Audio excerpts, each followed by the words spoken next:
Hey everyone, welcome back to a brand new episode of Adventures in the Ink. I'm Scott, and joining me as always are Matt and Mike. How are you guys doing tonight? Doing all right.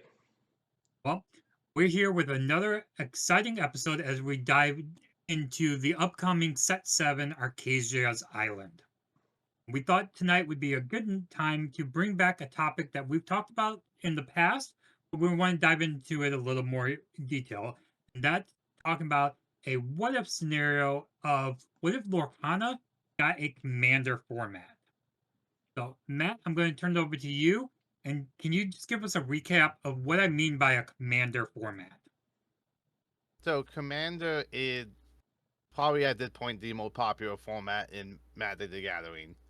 You pick a commander card within Magic the Gathering, a legendary hero or character, and then you build a 99 card deck to go with it.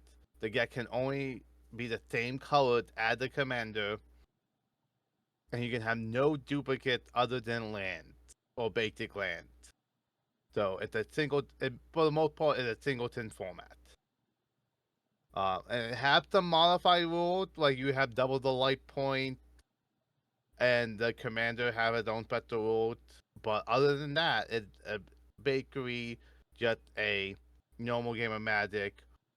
All the other rules, but also it's designed more for a multiplayer scenario. Have either of you played Commander before? Yes, a lot Yeah. of commander. Yeah, I have to. It's definitely a lot of fun. No two games are the same. Yep. I'll be honest, I think I have only ever played one Commander game in my life. That's it. So, what is the appeal of Commander? Just in a general way. So it filled a lot of the issues Magic have. One is it's a multiplayer format, so you have a group of people hanging out, cocking. You get the fun energy. Another thing is it's a singleton format. Um, and because of that, you don't have to buy a full plate set of a $50 or $100 cards. You can just have one copy of the card and you are perfect. So you don't need to. So overall, it's cheaper. Even though the commander deck is bigger, a lot of times the commander deck prices are cheaper or about the same as a competitive deck. So that is very appealing for people and a lot more casual friendly. Another thing for Magic is it does not rotate out. It's a legacy format, so every card is viable. So that it's a appeal to the casual players. Is the biggest draw. hmm Yeah, I think what I said last two is just so much fun is that if you play competitively, it's nice to have another format to play. And in this format, you're never going to play the same game twice. Whereas if you play competitive, you may have a popular archetype of deck and you're playing against another popular archetype of deck, and it just becomes the same over and over. And there are nuances for sure of like what to do. And, it's fun to learn those things.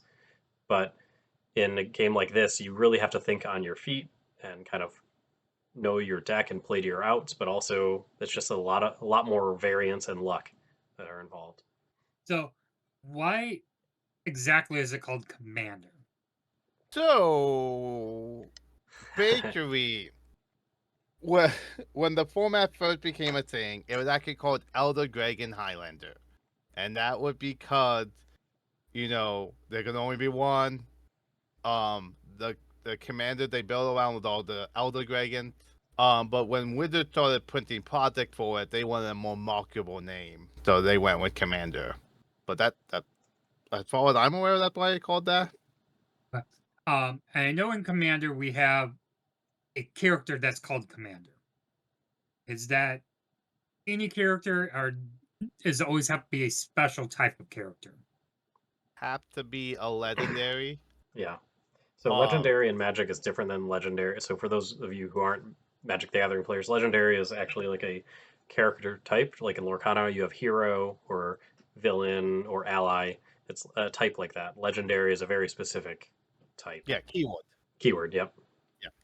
And Commanders have a little different rule on how they're played in a game compared to regular cards. Yeah, so when you play a commander for the first time, you play it like you normally would, but it's in its own special zone, called the command zone. And when they get banned, it will go. Whenever it moves to a different zone, it will get sent back to your deck, sent to your hand. You may choose to send it to the command zone again. And every time you summon it from the command zone, you increase the cost by 2.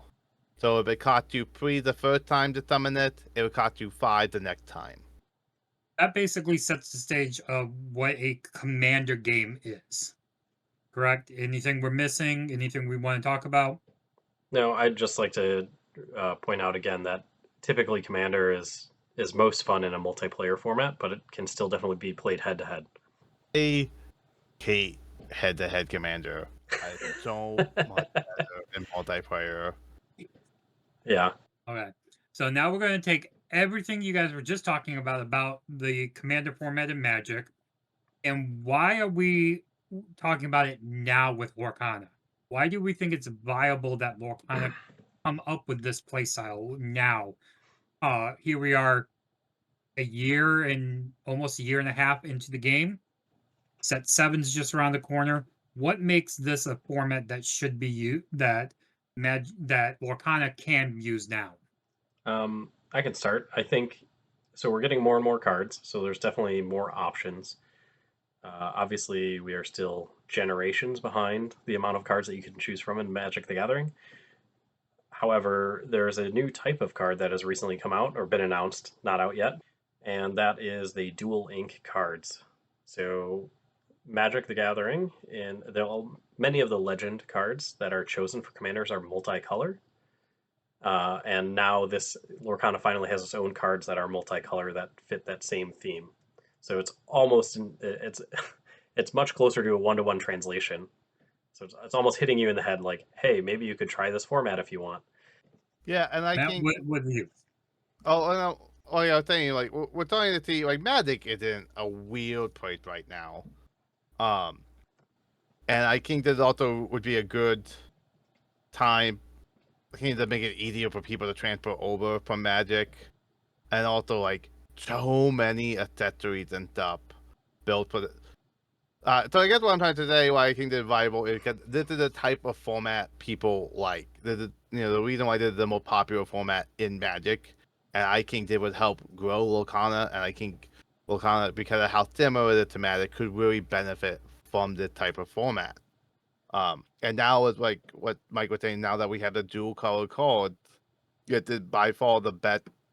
I think now it's actually viable for us to actually start playing it. Hmm. Yeah, and there were also, in addition, in this new set, Arcasia's Island, there are new synergies that are added. So previously we had things like a puppy deck or a deck based around hero, like cards that give synergies based on heroes. And we're seeing, I think, at least 2, maybe 3 more synergies being added this set. So racer synergy, ally synergy, more puppy cards. Sorry, Matt, I didn't see any brooms, but Yeah, we're gonna throw a petition. I'm Brooms are dead. no, we're gonna throw a petition. We're gonna get Boone back. I'm going to get a passport, and we're gonna make stuff happen. set 10 is brooms brooms aboard. I don't know, some kind of broom themed. This is the pet themed, then it's Jafar's reign. Now it's going to be like cleaning up the mess, and it's going to be brooms everywhere. Oh wait, that 8. So yeah, probably set 9 then. No, they Oh, already we did already know 9. what 9 is. 9 is fabled. Oh yeah, Yeah. Has to be 10. yeah, 10 clean up the Met. um so the other So, reason, oh, I was going to say, so Matt pointed out that like the environment is ripe for like transfers from people playing Magic the Gathering. Another reason why it's fun is sometimes people get bored with the same kind of format, and when you build a deck like this, you don't have to make as many changes if your commander or your head character, whatever you want to call it, doesn't change when the new set comes out. It's only a few cards here, a few cards there, so it's a lot easier to keep your deck for a longer period of time. Like And I have a Oh, go I ahead, have a Matt. goblin deck that I spent years working on, and it was a fun journey to truly upgrade that throughout the years and watching it improving and stronger and stronger. So it is fun to have the same deck for ages. It's kind of like a, your own little Pokemon or Digimon that Mhm. you're like leveling up over time. And eventually, you can finally fight the Elite Four. And another option is, like I was saying a bit, this is potentially a cheaper option for some people. Because you only need one copy of a card. Competitive deck right now, because you have to buy 4 copies of like a $50 card, all getting expensive. Like we talked about, I mentioned another story before. Like when I went to challenges, the 2 challenge events I went to, my deck was over $500 both times. And that if I went on TTG Player and I bought all the singles. Um, so this is potential. This is often where like if you go, you open pack, you get that legendary. You don't have to buy more. You have that legendary. You're great. hmm And the last thing I like to say about, and this is more of like a design philosophy, another reason to play a format like this is because it is restrictive. Um, you are forced to think outside the box and play cards that you wouldn't normally play, and have fun.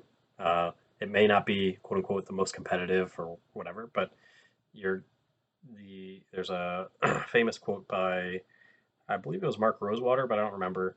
But the idea is that restriction breeds creativity, and the more restricted you are, and the more kind of guidelines you have to follow, like the more it forces you to think outside the box or think creatively.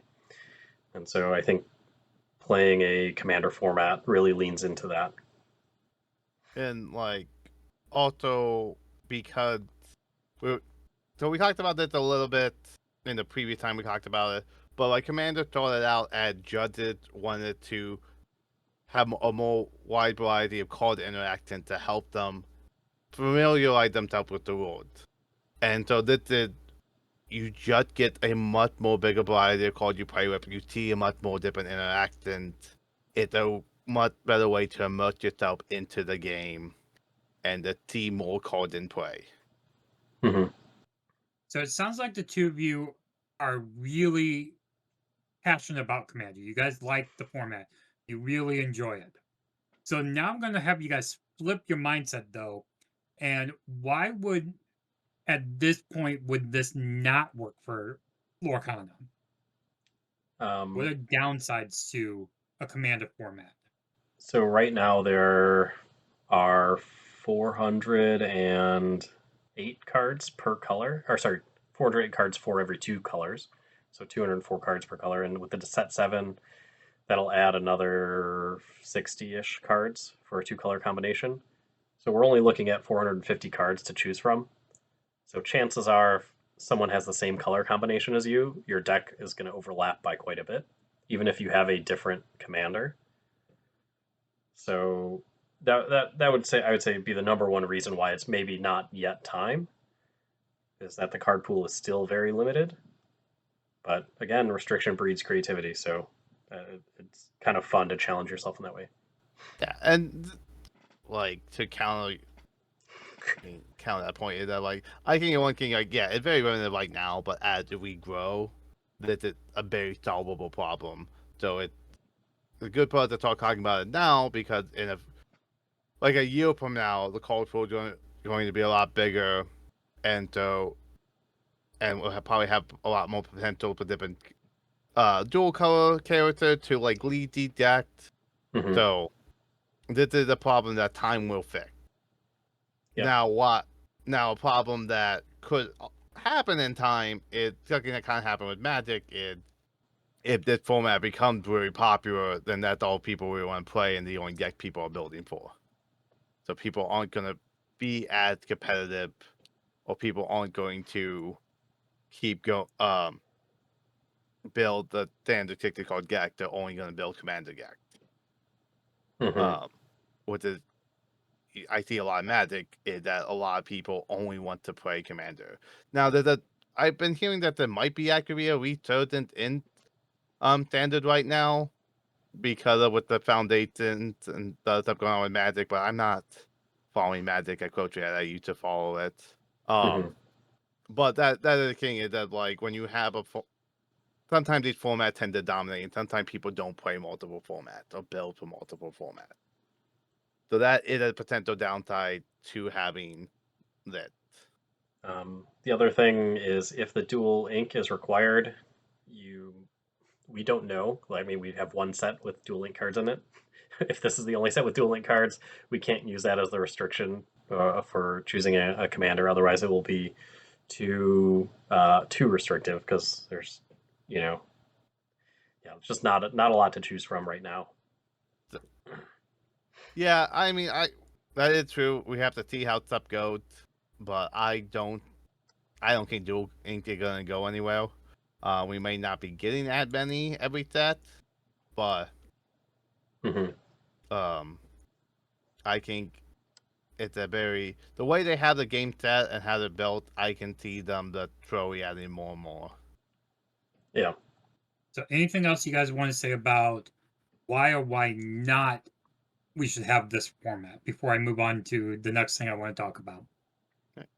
I don't think it should be handed down from above. I think this is something the community has to organize themselves and try and iterate on.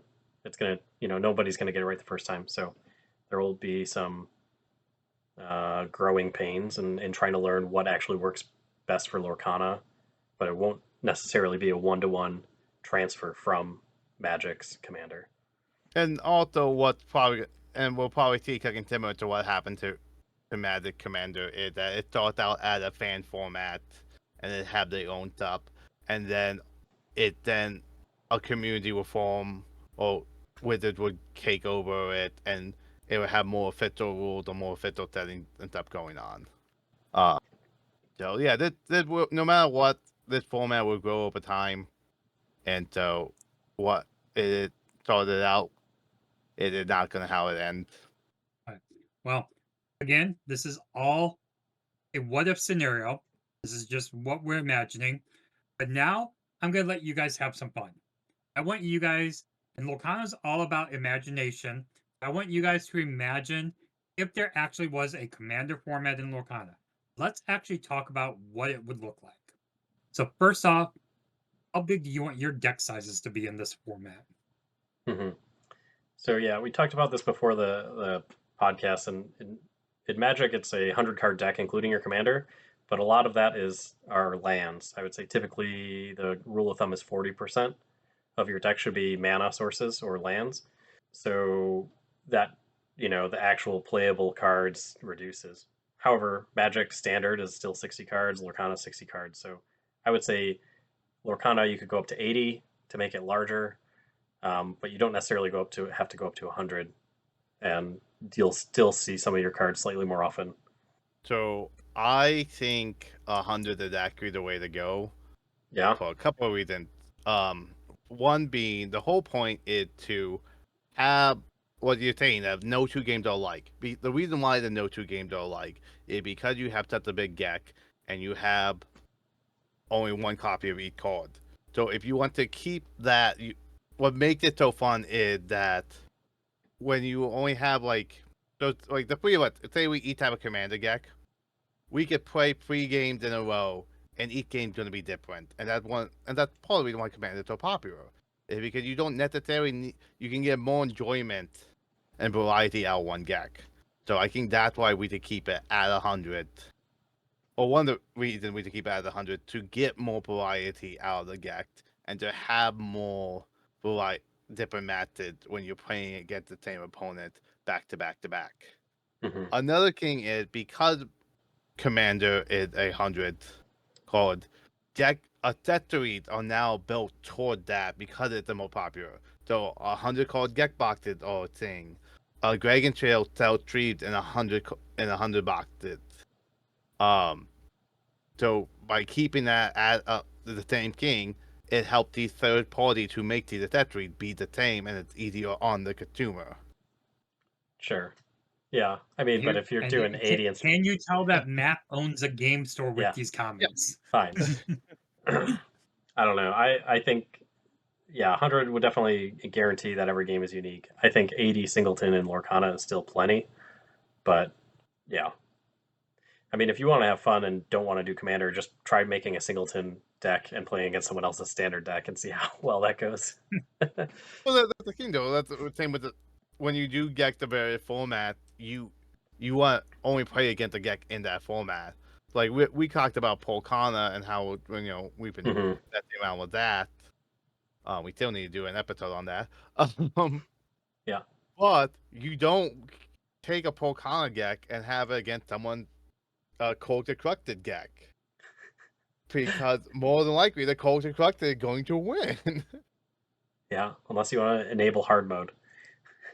Yeah, like Yeah. So I don't know. So, I argue for lesser. Matt argues for 100. I don't know. Maybe he's right because and there's just I think guarantee and it's more evergreen rather than yeah, starting out at 80 and then having to increase it over time. But exactly. Like I think part of the reason why you're going for 80 is that so we can because the call for it's smaller. But like I said, I think that's a problem that naturally will go away with time. hmm so do you think that the singleton format should stay or should be wiggle room in Lorcana? 100%. it needs to be singleton. And there are new cards in the new set that say you can only play with lesser than 4 number of copies in the deck. So I think it's Glass Slipper. You can only play with 2. I think the rule on that should be as long as it says that you can play with more than one, you could still play with one. So you can play with 1 Glass Slipper, obviously, uh, and not 2. 99 puppies? 99 I puppies, you can still play with 99.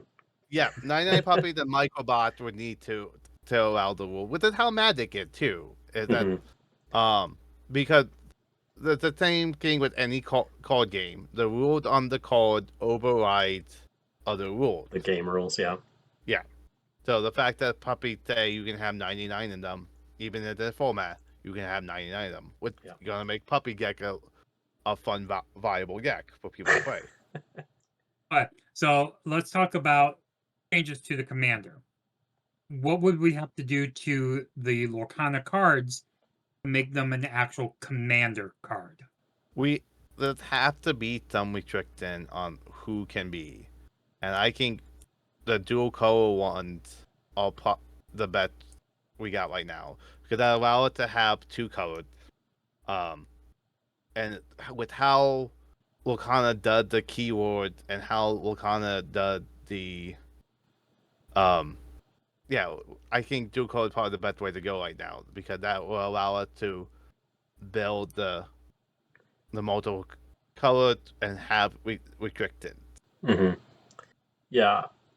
I mean, if somebody said, wait, I just want a single color commander, like in Magic, you could have a single color legendary. Would you allow them to play a single color as long as their deck is only 1 color? So that an option we could do. Another thing is you could still pick a dual color character and then only play with one of the colors. Yeah.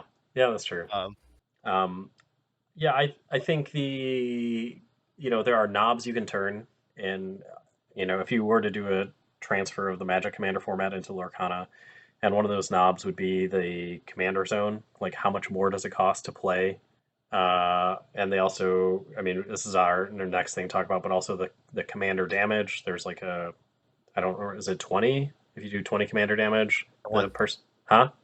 21. 21. Yep. So then the person is loses if they take that. So there's some translations that could be made, and those are knobs you can turn. Like maybe it's not quest to 40, or maybe it's your commander has to quest so many times, or Well, that what I was thinking is the commander is how many times the commander quest. So I can get to be half plus 1 of the whatever your low total end up being. So we're gonna talk about that in a second. Mhm. And the point of that is so with commander damage, um, even if your opponent healed, that still counts for your win total. That's how much damage did your commander deal. So I think having your commander in this format, how many times they quest, and so they did. So if you have your commander able to quest to half plus 1, I think that is a good Tekken win con. Yeah. Now, Matt, quick question, because I'm not as familiar with the history of Commander. Is that something that was added on later because of like healing decks were degenerate in Commander, No, or no. So it comes from what I understand. It comes from the fact when it was Elder Greg and Highlander. 21 was the number that if a Greg and Commander, because most of them had 7 damage. okay, So yeah. if they hit you 3 times, so you get hit 3 times by the same commander, Yeah. you would out. So, I mean, that brings up the game mechanic difference between Magic and Lorcana. In Magic, you Yeah. can prevent you can prevent the other person from advancing the win condition, which is taking away your life. Whereas in Lorcana, it's much harder to prevent the win condition of your opponent's gaining lore. And for that reason, that's why you don't have characters that have 7 lore pips on them. But yeah, I guess it's just something like as we talk about, if you were really designing this, you need to ask what was the purpose of this rule in Commander? Like, why does this exist? So Yeah, and I think some of that is that because there's a lot of ways to heal yourself. So like in Lorcana, there's a lot of ways to have your opponent lose roll. So there's a way for you to still progress your win condition as your multiple opponents are actively working on stopping you. Mhm.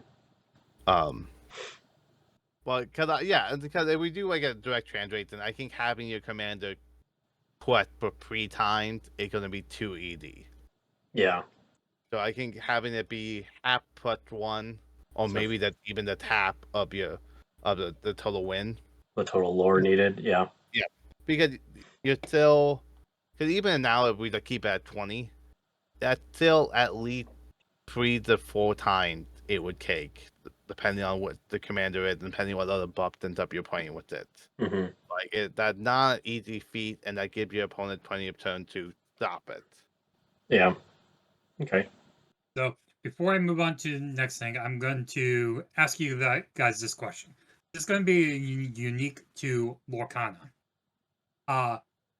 In commander format, when a commander is sent back to the commander zone, and come back, you have to pay that 2 extra. How would this work with commanders that have shift? So there's a couple things we can do here.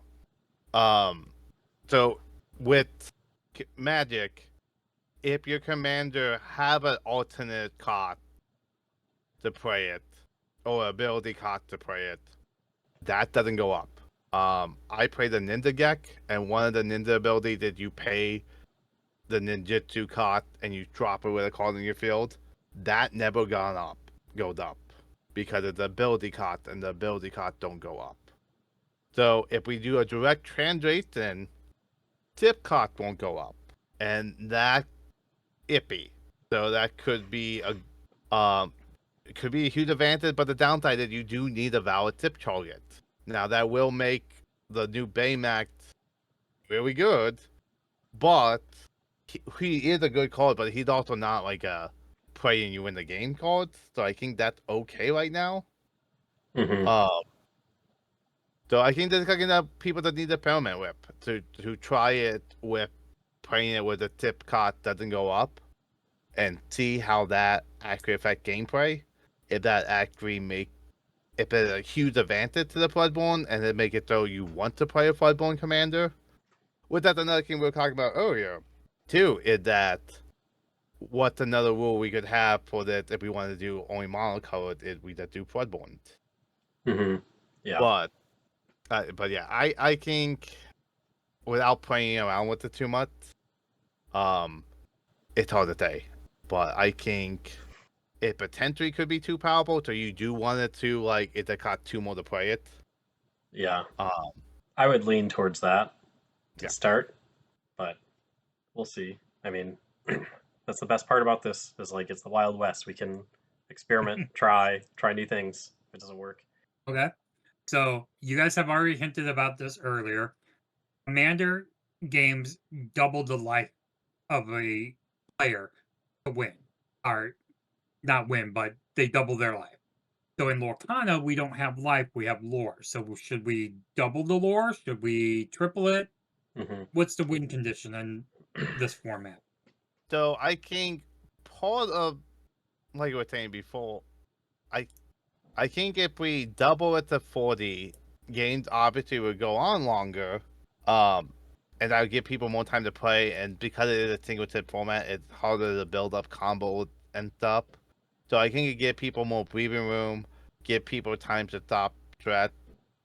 But because damage is so different, life totals and lore totals and questing and attacking in the two games are very different. That we might, because we played decent length multiplayer games with 60 card decks, and because of how attacking and stuff works, I honestly like we might be okay with 20 at this point. Like we might not necessarily need to go to 40. Um, Hmm. Again, I think to kind of play around, play some games with 20, play some games with 40, see what seems more enjoyable. Yeah. If I had to put on my, if I had to ship it tomorrow, I would say 30 would probably be a happy medium. We wouldn't double like Magic, and the only reason why I say so you increase it so that way, people actually get to play their commanders, uh, their high cost, whatever, really powerful cards, and that's typically what is the most fun about playing Commander too, is like playing these off the wall cards that generally are very hard to fit in a competitive low to the ground deck. And the reason why you don't double it like you do in Magic is the attack power of cards in Magic generally scale linearly with the cost. So as you increase the cost, the attack power is going to increase roughly the same amount. But in Lorcana, you'll notice cards that cost 8, 9, 10 still only have maybe 3 or 4 questing power. So they cost double, but only quest for incrementally more. And so I think it would just make the game go too long. But that's, again, we have 0 points of data to test that. So, anything else you guys want to talk about how you think this game would actually look? Yeah, I think we kind of covered a lot of it. I think how the command zone worked, I think can that work exactly the same in the format and won't have any issues. Yeah. Oh, the other special rule is if things, aren't banishing your character, but send them to any zone that's not the, battlefield, you have the choice to put it in the command zone, right? So if something says return to your hand, you have the option to put it back into the command zone instead. Or if, I guess against Hades that inks or let it Well, go, you but don't also, probably want to put it in your inkwell. yeah, and also too, if it like if you bounce it back to your own hand for whatever reason, and then your opponent forced you to discard it, you can then choose to send it to the command zone instead of the discard too. Mm-hmm. Okay, so play Imagination Maker one more time. Obviously, you can't call this format Commander. What are you going to call it?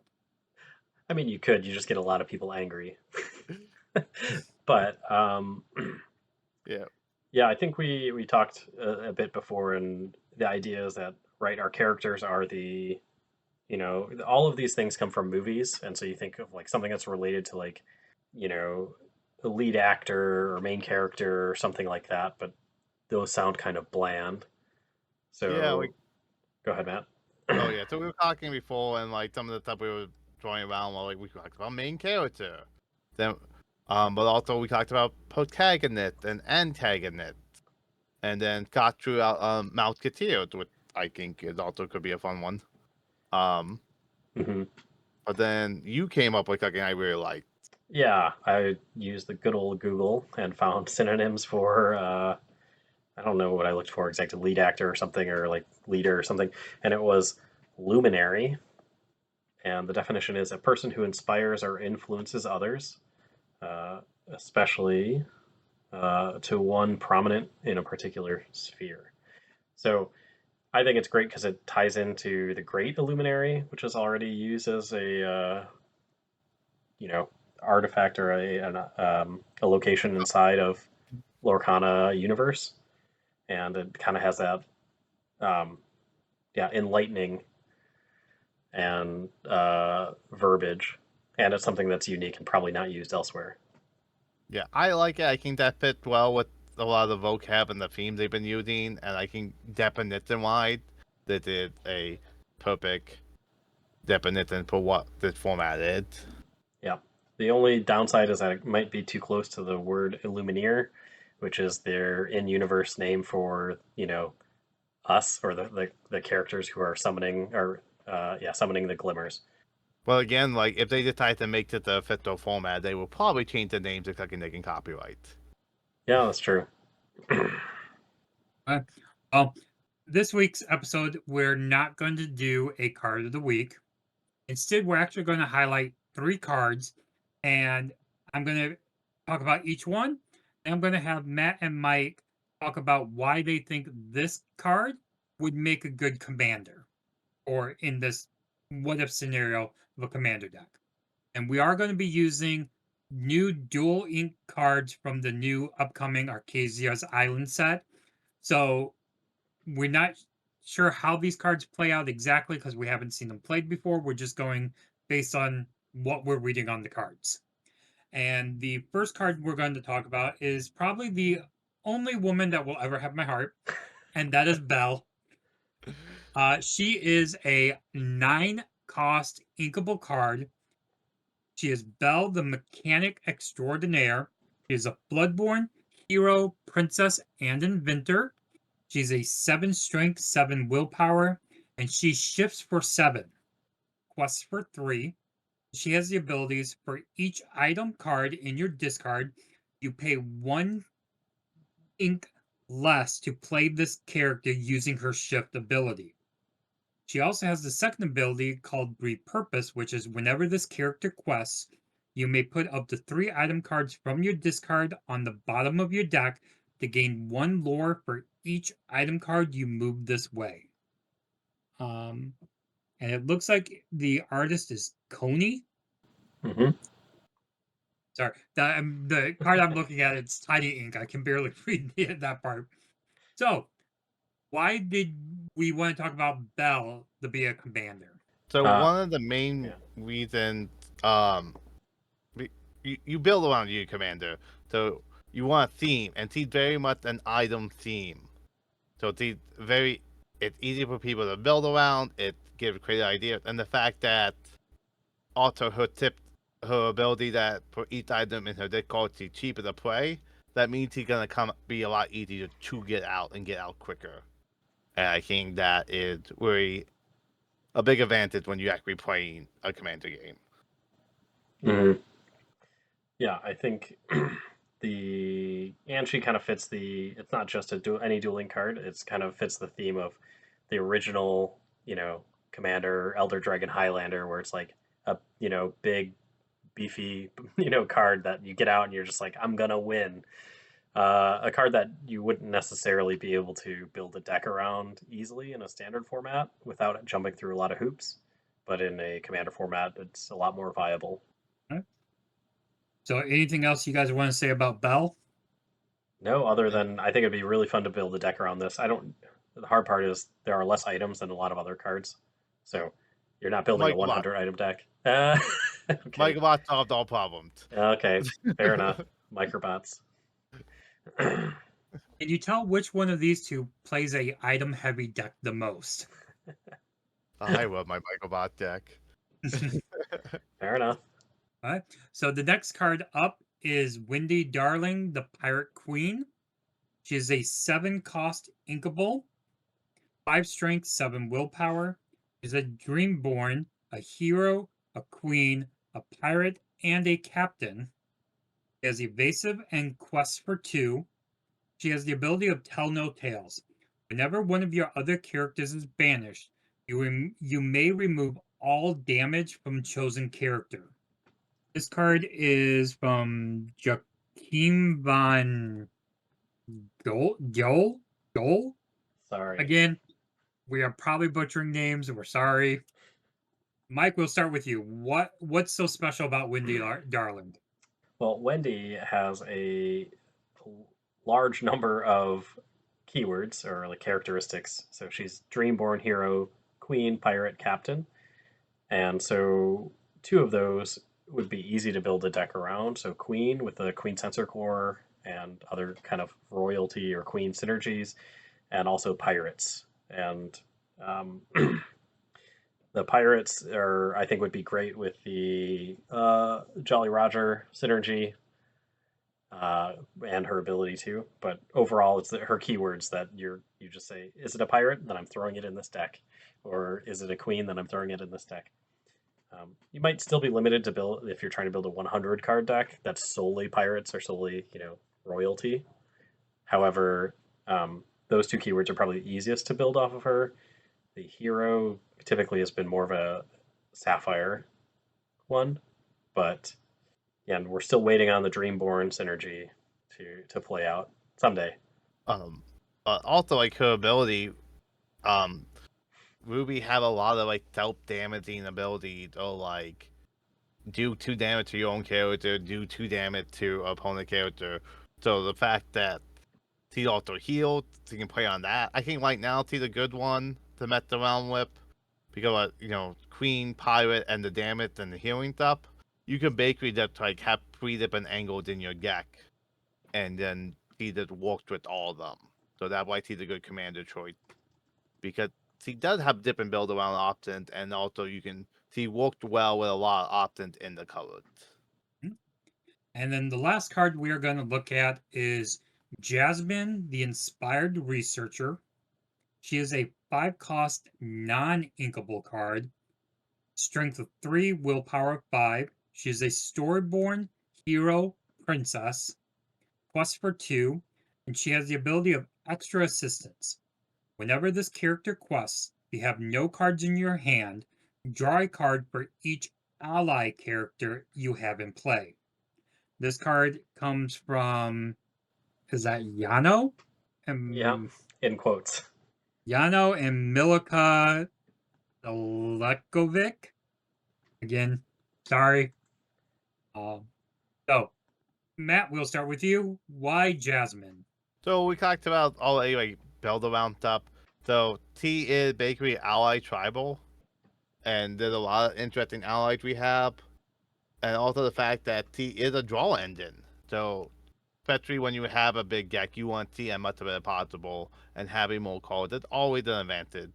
So I think that why T would be very useful. And also, Teal have been messing around with no card in hand stuff for a while. We had a few cards that got bonuses for having no cards in hand. So T played in with that. The new Are you referencing my favorite? Are you referencing my favorite deck with Tiana? Yeah. You guys Look, hated me bringing her out all the time. Tiana would be a perfect trident for this. Well, I don't know about perfect. So Tiana would fit well, other than the fact that you quest with Jasmine, you draw for each of your allies, then you have to quickly spray or get rid of them to then. But you have options with ramp, so I think there's a potential to do some fun stuff with her, and I think that she is an engine card, so I think having her building around that could be really fun and interesting. Mm-hmm. Yeah, I think one thing to consider is you want things if you were to make this your commander, you want things to empty cards from your hand so we can trigger her ability, and you want to have a lot of allies.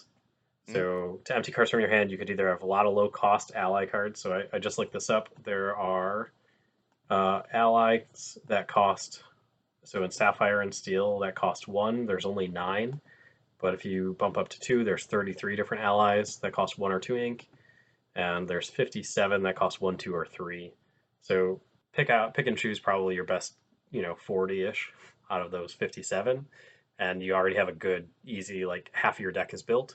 And the other thing you can do is start looking at songs or cheap actions that are generally impactful but low cost, like Twin Fire, Fire the Cannons, Smash, and then maybe some ramp cards.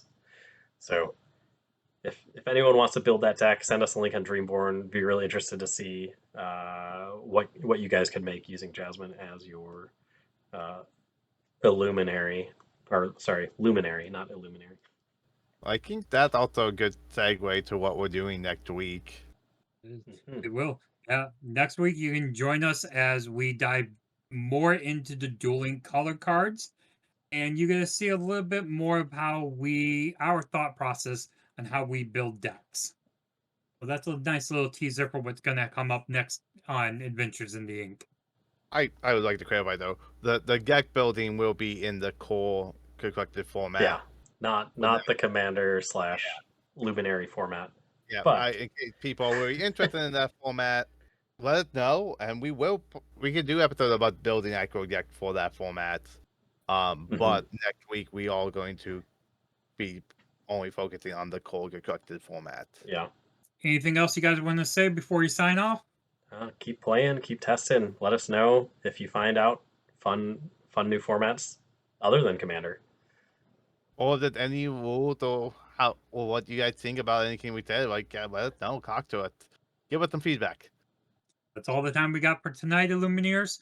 Join us next time for another Adventures in the Ink. Until then, adventure awaits.